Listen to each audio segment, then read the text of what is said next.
Hey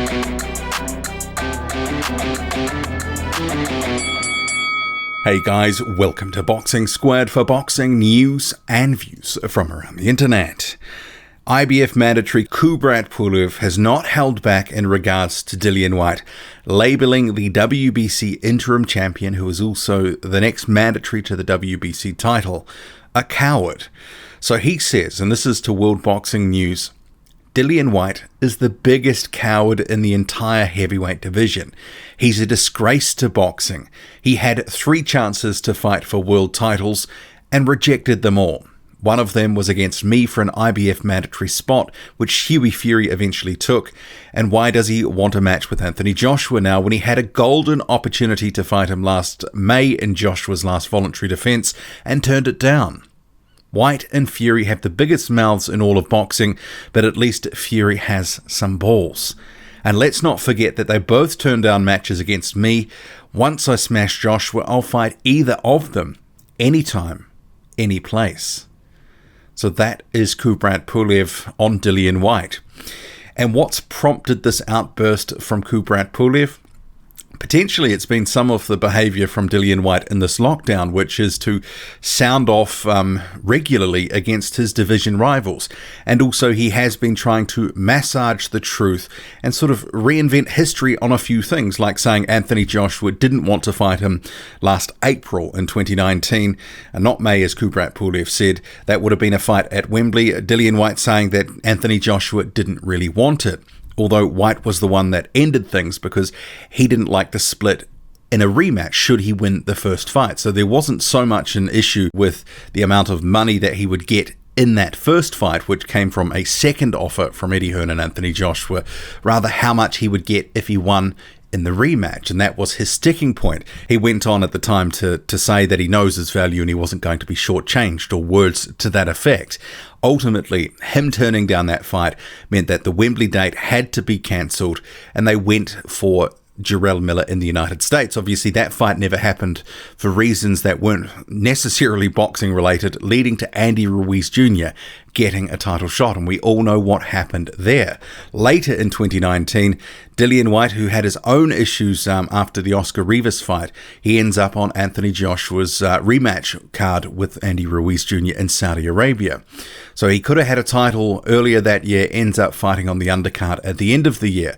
Wasn't a great sort of end to the year for 2019 for White because of the UCAD stuff, but he cleared that hurdle. But Kubrat Pulev raises a point here that often at the moment seems to be forgotten, that Dillian White, and I see this all the time, a number of comments saying he's done as much as any heavyweight contender to deserve a title.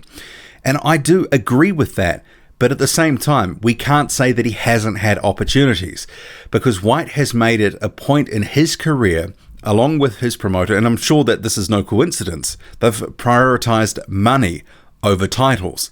They've walked away from the IBF mandatory. Eddie Hearn and Matchroom lost the purse bid for that. Dillian White didn't want to travel to Bulgaria for the short money that he said, he didn't want $375k to go to Bulgaria, where he could have a pay-per-view in the UK with Joseph Parker, which was a very good fight in 2018. Don't get me wrong, it was. We all really enjoyed it. But he did walk away from a guaranteed title shot had he beaten Kubrat Pulev. In that case, they decided we'll take the Joseph Parker fight, which is a much bigger money fight. Ultimately, though, didn't really get him much closer to a title at the time. And the Derek Chisora rematch as well, he took that one because Chisora had the win over Takam. All of a sudden, that rematch became a much hotter prospect at the end of 2018. They took that one. Remembering in 2018 also, he could have fought for at the time, and people were laughing about this because of the WBC's silliness, the second mandatory position. He was ordered to face Luis Ortiz. Walked away from that one as well. That happened at about the same time as the Kubrat Pulev stuff. So we can't say Dillian White hasn't had opportunities, because also there was the free shot that in 2019, as we referenced, that he could have had it against Anthony Joshua at Wembley in April. But he decided he didn't like the deal and walked away. So Kubrat Pulev is not just making this up in terms of that he's had opportunities, but at the same time, Dillian White has advanced his career and prioritized money, which as a prize fighter, it's hard to sort of knock him for that. But But when he does come out, as he has in the lockdown, with all manner of statements regarding Joshua not wanting the fight, blasting Dominic Breazeale, blasting Joseph Parker, blasting others, does he not expect that others will actually examine his actions and what he's done in the heavyweight division and come back with a few words of their own? I wasn't sure that it would be Kubrat Pulev, but clearly he's come out here to sort of just check Dillian Whyte and say, well, hang on, you haven't been without opportunities. And this is one of the things that has become evident in the past year or two. There is, because of Whyte's statements consistently over time, people believe that he's been hard done by. Sure, with the WBC, I think you can make a case that Deontay Wilder froze him out. But Dillian Whyte had other opportunities in other sanctioning bodies and ultimately turned them down to go for the money in other fights as he progressed his claim in the WBC. At the end of the day, calculated career moves, mostly for money, and ultimately he is now the WBC interim champion, still waiting on the WBC title shot against the full champion, which has been mandated for February 2021. Although with this whole coronavirus right now, who knows what will happen, and the WBC could actually say, look, because of boxing being cancelled in 2020, or for however long it is, that they will make a new resolution in regards to Whyte's claim for a mandatory shot. They might push it back and go, because things were delayed by 6 or 8 months or whatever, they might push it back to the end of 2021. I wouldn't rule anything out where it comes to the WBC. But Kubrat Pulev does make some points here, and they can't be ignored and they can't be blown off. And I know that there will be some people saying, oh, you're just hating on Dillian Whyte.